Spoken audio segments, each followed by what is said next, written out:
ಒಂದು ದಿನ APJ ಅಬ್ದುಲ್ ಕಲಾಂ ಅವರಿಗೆ ವೆಲ್ಕಮ್ ಡೇಗೆ ಇನ್ವೈಟ್ ಮಾಡಿದ್ರು. ನೀವೇನು ಕರೆಸಿರಲ್ಲ ನಮ್ಗೆ.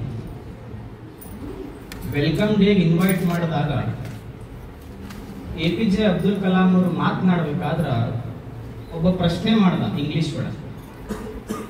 Sir, you have come to our welcome day function, how you are feeling ನಾವು ಅಂತ ಕೇಳಿದ. APJ ಅಬ್ದುಲ್ ಕಲಾಂ ಅವರು ಬಹಳ ಚಂದ ಒಂದು ಕಿಮ್ಮತ್ತಿನ ಉತ್ತರ ಕೊಟ್ಟರು. According to me, welcome day is not the one which is celebrated in the college. According to me, when a child gets successful, the parents welcome them. That is called as the welcome day. ಅಂತಂದ.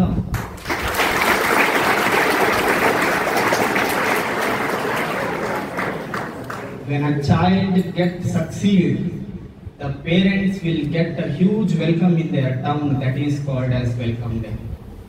ನಿಜವಾದ welcome day ಏನು ಅಂದ್ರೆ ನಾ ಮಾತಾಡಿ ಹೋಗ್ತೀನಿ ಅದು welcome day ಅಲ್ಲ.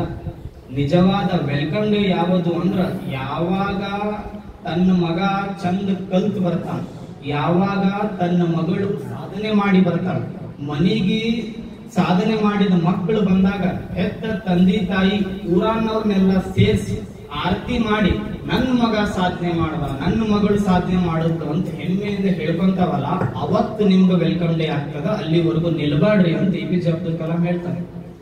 ಒಂದೇ ಕ್ಷಣ ನಾವು ಯೋಚನೆ ಮಾಡಬೇಕು. ನಿಮಗೆ ಗೊತ್ತಿಲ್ಲ, ಗೊತ್ತಿರ್ತೈತಿ. ಯಾಕಂದ್ರೆ ನೀವು ಕ್ರಿಕೆಟ್ ಅಭಿಮಾನಿಗಳು, ನಾನು ಅವನೇ, ಎಲ್ಲರೂ ನಾವು ಕ್ರಿಕೆಟ್ ನೋಡೋರೆ. ಸರ್ಗೆ ನಾಗಳು ಮಾತಾಡ್ಬೇಕಾದ್ರೆ ಅವ್ರು ಅಂದ್ರು, ಸರ್ ಎಲ್ಲಾ ಆಟ ಆಡಿಸಿವ್ರಿ ಗುರುಗಳ, ಕ್ರಿಕೆಟ್ ಒಂದು ಪೆಂಡಿಂಗ್ ಐತೆ ಅಂದ್ರೆ ಅವ್ರು ನಾ ಅಂದೆ ಮೊದಲು ಆಡ್ಸ್ರಿ ಅಂತ. ನಮ್ಮ ಹುಡುಗರಿಗೆ ಕ್ರಿಕೆಟ್ ಬೇಕು, ಮೊದಲು ಕ್ರಿಕೆಟ್ ಆಡ್ಸ್ರಿ ಅಂತ. ಆಮೇಲೆ ಬೇಕಾದ್ರೆ ಬೇರೆ ಆಡ್ಸಕ್ ಕುಂತೀರಿ, ಅದನ್ನ ಮೊದಲು ಆಡ್ಸ್ರಿ ಅಂತ ಹೇಳ್ದೆ. ಇಲ್ಲಿ ಗುಲ್ಬರ್ಗ ಮಗ್ಲ ಜೇವರ್ಗಿ ತಾಲೂಕೊಳಗ ಕೋಳೂರ್ ಅಂತ ಬರುತ್ತ. ಯಾವ ಹೆಣ್ಮಕ್ಳು ನೀವೆಲ್ಲ ಲಕ್ಷ ಕೊಟ್ಟು ಕೇಳ್ರಿ. ಆಕಿ ಹೈಟ್ ಬರೀ 5.4 ಇತ್ತು, ಗೊತ್ತಾಗತ್ತದ. ಆಕಿ 9 ವರ್ಷ ಇದ್ದಾಗ ಬ್ಯಾಟ್ ನೋಡ್ತಾಳ, ಕ್ರಿಕೆಟ್ ಆಡ್ಬೇಕು ಅನಿಸ್ತದ. ಅವ್ರ ಅಪ್ಪಗ್ ಕೇಳ್ತಾಳ, ನಾ ಹೆಣ್ಮಗಳದೀನಿ, ಸಾಲಿ ಕಲಿಯೋದು ಒತ್ತಟೆ ಇರ್ಲಾಕ ನಾ ಕ್ರಿಕೆಟ್ ಆಡ್ಬೇಕು ಅನ್ನಕತ್ತೀನಿ, ಏನ್ ಮಾಡ್ಲಿ ಅಂತ ಅವ್ರ ಅಪ್ಪ ಕೇಳ್ತಾಳ. ಅವ್ರಪ್ಪ ಸಪೋರ್ಟಿವ್ ಭಾಳ ಇದ್ದ, ಅವ್ರಪ್ಪ ಪ್ರೋತ್ಸಾಹ ಕೊಡೋ ಭಾಳ ಇದ್ದ. ಅವ್ರಪ್ಪ ಅಂದ, ನೀ ಏನ್ ಮಾಡ್ತಿ ಮಾಡು, ನಿನ್ ಹಿಂದೆ ನಾನು ನಿಂದಿರ್ತೀನಿ ಅಂದ. 9ನೇ ವಯಸ್ಸಿಗೆ ಗುಲ್ಬರ್ಗ ಒಳಗ ಕ್ರಿಕೆಟ್ ಕೋಚಿಂಗ್ ಪಡ್ಕೊಳಕ್ ಹೋಗ್ತಾಳ, ಪ್ರಯತ್ನ ಮಾಡ್ತಾಳ. ಆಕಿಗೆ ಕಾಡಿಸ್ತಿರ್ತಾರ ಜನ, ಕಾಡ್ಸವ್ರೆ. ನಾವ್ ಚಲೋ ಮ್ಯಾಗ ಕುಂತೀವಿ ಅಂದ್ರೆ ನಮಗ ಅನ್ನವ್ರೆ, ನೀವ್ ಕೆಳಕ್ ಕುಂತೀರಂತ ನಿಮಗ ಅನ್ನವ್ರೆ. ನಾಳೆ ಯಾವಾರ ಚಲೋ ಏನಾರ ಸಾಧನೆ ಮಾಡ್ಯಾನಂದ್ರ ಅವನಿಗೆ ಅನ್ನೋ ಮಂದಿ ಇರೋದ, ಅದ್ರ ಬಗ್ಗೆ ತಲೆ ಕೆಡಿಸ್ಕೊಳೋದಿಲ್ಲ ಜಾಸ್ತಿ. ಹಂಗ ಆಕಿಗೂ ಬಹಳ ಕಾಡಿಸ್ತಿದ್ರು. ಗಿಡ್ಡದಾಳ ನೋಡಾಕ, ಏನ್ ಸಾಧನೆ ಮಾಡ್ತಾಳ, ಬಹಳ ಸಣ್ಣಕದಾಳ, ಬರೀ 5.4 ಅಷ್ಟೇ ಹೈಟ್ ಐತಿ, ಕ್ರಿಕೆಟ್ ಆಡ್ತಾಳ ತಗೋ. ನಮ್ ಕಡೆ ಮಂದಿ ಗೊತ್ತದ ನಿಮ್ಗೆ, ನಾವು ಹಿಂಗೆ ಅನ್ಕೊಂತಾನೆ ಕಾಲ್ ಹಿಡ್ಕೊಂತಾನೆ ಹೋಗ್ತೀವಿ. ಅವ್ರಪ್ಪ ಹಿಂದೆ ಸರಿಲಿಲ್ಲ. ಯಾರ ಅಂತಾರ ನಿನಗನ್ಲಿ, ಮುಂದೊಂದು ದಿನ ಅವ್ರು ನಿಂದ ಸ್ಟೇಟಸ್ ಇಡ್ತಾರ, ತಲೆ ಕೆಡಿಸ್ಕೋಬೇಡ ಅಂತ ಸಾಧನೆ ಮಾಡಕ್ ಅವ್ರಪ್ಪ ಆಕಿಗೆ ದಾರಿ ದೀಪ ಆಗ್ತಾನ. ಆ ಹುಡುಗಿ ಸಾಧನೆ ಮಾಡ್ತಾಳ. ಗುಲ್ಬರ್ಗ ರಣಜಿ ಒಳಗ ಆಕಿಗೆ ಚಾನ್ಸ್ ಸಿಗುದಿಲ್ಲ, ಬಿಜಾಪುರಕ್ಕೆ ಬರ್ತಾಳ. ಬಿಜಾಪುರ ಒಳಗ ಒಬ್ಬ ರಾಘವೇಂದ್ರ ಸರ್ ಅಂತ ಒಬ್ಬ ಒಳ್ಳೆ ರಣಜಿ ಕೋಚ್ ಕೊಡೋ ಸರ್ ಇರ್ತಾರೆ. ಅವ್ರ ಕಡೆ ಕೋಚ್ ತಗೊಂಡು ಬಿಜಾಪುರ ರಣಜಿಗೆ ಆಡಿ ಇಂಡಿಯಾ ಟೀಮಿಗೆ ಸೆಲೆಕ್ಟ್ ಆಗ್ತಾಳ. ಇಂಡಿಯನ್ ವುಮೆನ್ ಕ್ರಿಕೆಟ್ ಟೀಮಿಗೆ ಸೆಲೆಕ್ಟ್ ಆಗ್ತಾಳ. ಆಕಿನ ಹೈಟ್ ನೋಡಿ ಮೊದಲ BCCI ಆದವ್ರು ಸರಿಸ್ಬಿಡ್ತಾರ. ಆಕಿ ನೀ ಆಗುದಿಲ್ಲ, ನಮ್ಗೆ ನಡೆದಿಲ್ಲ, ನಡೀನಿ ಅಂತ. ಇರುದ ಈಟದಿ ನೀನು, ನಿನ್ ಕರ್ಕೊಂಡು ನಾವೇನ್ ಮಾಡುವ ಅಂತ 5.4 ಇದ್ದಕ್ಕಿಂತ ಸರಿಸ್ಬಿಡ್ತಾರ. RCB ಅವ್ರು ಗೊತ್ತದಲ್ಲ ನೀವು, RCB ಅವ್ರು ಏನ್ ಮಾಡ್ತಾರ, ಈ ಹುಡುಗಿಗೆ ಛಲ ಐತಲ್ಲ ಅಂತ ಬಿಡ್ ಮಾಡ್ತಾರ. ಆಕೆಗೆ 25 ಲಕ್ಷಕ್ಕೆ, ಬರೇ 25 ಲಕ್ಷಕ್ಕೆ ಬಿಡ್ ಮಾಡ್ತಾರ. ಆಕೆ ಹೆಂಗ ಪರ್ಫಾರ್ಮೆನ್ಸ್ ಮಾಡ್ತಾಳ ಅಂದ್ರ ಮುಂದೊಂದು ದಿನ ವುಮನ್ ಆಫ್ ದಿ ಟೂರ್ನಮೆಂಟ್ ತಗೋತಾಳ. ಆಕೆ ಶ್ರೇಯಾಂಕಾ ಪಾಟೀಲ್ ಅನ್ನೋದನ್ನ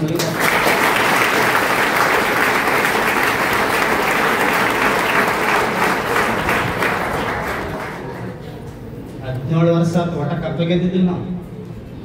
RCB ಅವರು 17 ವರ್ಷ ಆತು, ಒಟ್ಟ ಕಪ್ ಗೆದ್ದಿದ್ದಿಲ್ಲ. ಕಪ್ ಗೆಲ್ಲಕ್ ಮತ್ತೆ ಹೆಣ್ಮಕ್ಳು ಬೇಕಾಯ್ತು, ಗೆದ್ರಿಲ್ಲ. ಆಕಿ ಕೇಳಿದ್ರು ಒಂದ್ ದಿನ ಮೊನ್ನೆ ಪ್ರೆಸ್ ಕಾನ್ಫರೆನ್ಸ್ ಒಳಗ ಕೇಳಿದ್ರ, ಆಕಿ ನಾನು ಡೆಕ್ಕನ್ ಹೆರಲ್ಡ್ ಓದಾಕತ್ತಿದ್ದೆ, ಅದ್ರೊಳಗೆ ಚಂದ ಆರ್ಟಿಕಲ್ ಬಂದಿತ್ತು.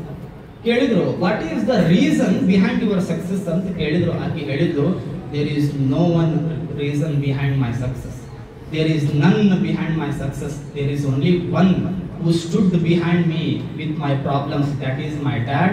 He is my hero, he is my reason to the success ಅಂತ ಚಂದ ಒಂದು ಇಂಗ್ಲಿಷ್ ನೊಳಗೆ ಹೇಳಿದಾಗ ಕುಂತವರೆಲ್ಲ ಚಪ್ಪಾಳೆ ಹೊಡೆದ್ರು. ನನ್ನ ನಿಜವಾದ ಸಾಧನೆಯ ಮೂಲ ತತ್ವ ಅರ್ಥ ನಮ್ಮಪ್ಪ ನನ್ನ ಬೆಳೆಸಿ ನಾ ಗಿಡ್ಡದಿನಂತ ಕಾಡಿಸ್ಲಾರ್ದಾನೆ ನನಗೆ ಇವತ್ತು ಕೈ ಎತ್ತಿ ಮ್ಯಾಗ ಎತ್ತಿದ್ನಲ್ಲ, ಇವತ್ತು ನಾನು RCB ಎಲ್ಲ ಇಂಡಿಯಾ ಟೀಮ್ ಒಳಗೆ ಆಡಕ್ಕೆ ಸಾಧ್ಯ ಆಯ್ತು. ನಮ್ಮ ಅಪ್ಪಗೆ ನಾನು ಕೊಡಕ್ಕೆ ಇಷ್ಟಪಡ್ತೀನಿ ಅಂತ ಹೇಳಿದ್ಲಕ್ಕೆ ಶ್ರೇಯಾಂಕ ಪಾಟೀಲ್. ಎಷ್ಟು ಜನ ಹಂಗ ತಂದೆಯರು ಇವತ್ತು ನಿಮ್ಮ ತಂದೆಗಳು ನೀವು ಸಾಧನೆ ಮಾಡ್ತೀರಂತ ಕಾಯಕತ್ತಿಲ್ಲ ಹೇಳ್ರಿ. ಎಷ್ಟು ಜನ ತಾಯಂದಿರು ಸಾಧನೆ ಮಾಡಕ್ ನನ್ನ ಮಗಳು ಸಾಧನೆ ಮಾಡ್ತಾಳ ಮುಂದೊಂದ್ ದಿನ ಅಂತ ಕಾಯಕತ್ತಿಲ್ಲ ಹೇಳ್ರಿ. ನಾ ಅಲ್ಲಿ ಕತ್ರಿ ಬಜಾರ್ನಾಗ ಅಡ್ಡಾಡ್ತೀವಲ್ಲ, ಒಬ್ಬವ ಗಾಡಿ ಮ್ಯಾಗ ಬರ್ಸಿದ್ದ, ಕ್ರಿಸರ್ ಗಾಡಿ ಮ್ಯಾಗ ಬರ್ಸಿದ್ದ, ಮಾಮ್ಸ್ ಗಿಫ್ಟ್ ಅಂತ ಬರ್ಸಿದ್ದ, ಡ್ಯಾಡ್ಸ್ ಗಿಫ್ಟ್ ಅಂತ ಬರ್ಸಿದ್ದ ಅವ ಗಾಡಿ ಮ್ಯಾಗ. ನಾವು ಸುಮ್ ಕುಂದ್ರಲಿ, ನಾ ಹಂಗೆ ಹೊಂಟಿದ್ನಲ್ಲ, ಗ್ಲಾಸ್ ಇಳಿಸಿ ಕಾರ್ದಾಗ ಅಂತ ಕೇಳಿದೆ. ಬಹಳ ಚಂದ ಬರ್ಸಿಯಲ್ಲ ನಾ ಗಾಡಿ ಮ್ಯಾಗ, ಏನಿದು ಅಂತ ಕೇಳಿದೆ. ನಾವು ಹಳ್ಳ್ಯಾವ ಇತ್ತವ, ಅವ ಅಂದ ಅಜ್ಜರ್ ಇದೆ ನಂದು ಕ್ರಿಸರ್ ಐತಲ್ಲ, ಇದು ನಮ್ಮ ತಂದೆ ಕೊಟ್ಟ ಗಿಫ್ಟ್, ಮತ್ತೆ ಹಿಂದ್ಗಡೆ ಮಾಮ್ಸ್ ಗಿಫ್ಟ್ ಅಂತ ಬರ್ಸಿಯಲ್ಲ ಏನಂತ ಕೇಳಿದೆ. ಅಜ್ಜರ ಪೂರಾ ಗಾಡಿ ಏನೈತಲ್ಲ ಇದು ನಮ್ಮ ತಾಯಿ ರೊಕ್ಕದಾಗ ಕೊಡಿಸಿದ್ದೈತ್ರಿ, ಅದಕ್ಕೆ ನಾನು ಮಾಮ್ಸ್ ಗಿಫ್ಟ್ ಡ್ಯಾಡ್ಸ್ ಗಿಫ್ಟ್ ಬರ್ಸಿನಿ ಅಂತ ಅಂದ. ನಾನಂದೆ, ಅಣ್ಣ ಬರೇ ಗಾಡಿ ಅಷ್ಟೇ ತಂದೆ ತಾಯಿ ಕೊಟ್ಟ ಭಿಕ್ಷೆ ಗಿಫ್ಟ್ ಅಲ್ಲ, ಈ ಬಾಡಿ ಏನೈತಲ್ಲ ಇದು ಸಹಿತ ಅವ್ರು ಕೊಟ್ಟ ಗಿಫ್ಟ್ ಐತ ಅಂದ. ನಾನು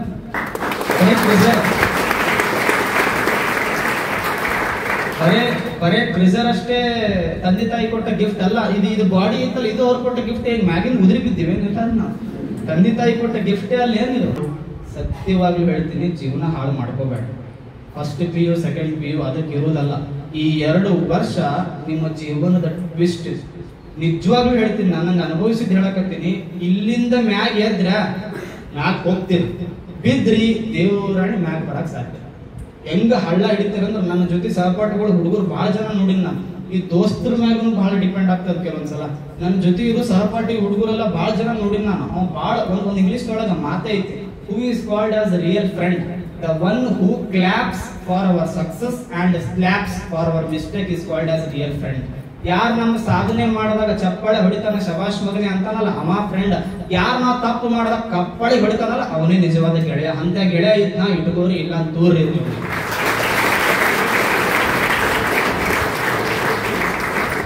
ಇದಾದ್ಮ್ಯಾಗ ನಿಮ್ಮ ಡ್ಯಾನ್ಸ್ ಇದಾದ್ಮ್ಯಾಗ ನಿಮ್ಮ ಎಲ್ಲ ಡ್ಯಾನ್ಸ್ ಇರ್ತಾವಲ್ಲ, ಅದೆಲ್ಲ ಮುಗಿಸಿದ್ಮ್ಯಾಗ ಮಾಡ್ರಿ ದಿವಸ. ಈ ಜೀವನ ಈ ಲೈಫ್ ಒಂದೇ ಸಲ ಬರೋದಿಲ್ಲ ಅನ್ನಲ್ಲ. ಅದಾದ್ಮ್ಯಾಗ ಮನೆಗೆ ಹೋಗ್ಬೇಕಾದ್ರೆ ಒಂದ ತಲೆಗಿಟ್ಕೋರಿ, ನಮ್ಮ ಅವ್ವ ನಮ್ಮ ಅಪ್ಪ ಇವ್ರಿಬ್ರೆ ಯಾರು ಬರಲ್ಲ. ನೀವು ಅಂದ್ಕೊಂಡಿರಲಿಲ್ಲ ಕಷ್ಟ ಬಂತಂದ್ರ ಅವ ಬರ್ತಾನ ಇವ ಬರ್ತಾನ, ಯಾರು ಬರಲ್ಲ. ನಿಮ್ಮ ಕಷ್ಟ ಬಂತು, ಈ ಸಮಾಜನೇ ನಿಮ್ಮ ಕಾಲ್ ಎಳೆದು ಕೆಳ ಒಗ್ಯಾಕತ್ತದ, ಇವ್ನ ಹೆಂಗಾರ ಮಾಡಿ ಮಣ್ಣ ಮುಚ್ಚಬೇಕಂತ ಈ ಸೊಸೈಟಿ ಬಯಸಕತ್ತಿದ್ರ, ನಿಮ್ಮನ್ನ ಮ್ಯಾಗ ಎತ್ತಿ ಹಿಡಿಯೋ ಜೀವ ಯಾವ್ದಾದ್ರು ಇದ್ರು ಅಂದ್ರೆ ಯಾರು ಬರಲ್ಲ. ತಂದೆ ತಾಯಿನೇ ನಿಮಗ್ ಮತ್ತ ಮ್ಯಾಗ ಎತ್ತಿ ನಿಮ್ಮನ್ನ ಎತ್ತಿ ಹಿಡ್ಕೊಂಡು ನನ್ನ ಮಗ ನನ್ನ ಮಗಳು ಅಂತ ಅವ್ರಿಗೆ ಮೋಸ ಮಾಡ್ಬೇಡ್ರಿ ಅಷ್ಟೇ. ನನ್ ಕೇಳು, ಏನಾರ ಮಾಡ್ರಿ ನಿಮ್ ಲೈಫ್ ನಿಮ್ ಇಷ್ಟ, ನಿಮ್ ಹೆಂಗ್ ಬೇಕಂತ ಬದುಕ್ರಿ. ತಂದೆ ತಾಯಿ ಮೋಸ ಮಾಡ್ಲಾರ್ದಂಗ ಕೆಟ್ಟ ಚಟ ಮಾಡ್ಲಾರ್ದಂಗ ಅವ್ರಿಗೆ ನೋವಾಗ್ಲಾರ್ದಂಗ ಬದುಕ್ರಿ. ನಾ ಏನ್ ದೊಡ್ಡ ಇಂಜಿನಿಯರ್ಸ್ ಆಗ್ರಿ, ಸೈಂಟಿಸ್ಟ್ ಆಗ್ರಿ, ದೊಡ್ಡ ವ್ಯಕ್ತಿಗಳೇ ಆಗ್ರಿ ಅಂತ ಅನ್ನಕತ್ತಿಲ್ಲ. ತಂದೆ ತಾಯಿ ನೋವು ಮಾಡ್ಲಾರ್ದಂಗ ಬದುಕಿ ಒಬ್ಬ ಒಳ್ಳೆ ವ್ಯಕ್ತಿಗಳನ್ನ ಆಗ್ರಿ ಅನ್ನುವಂತ ಮಾತನ್ನ ಹೇಳಿ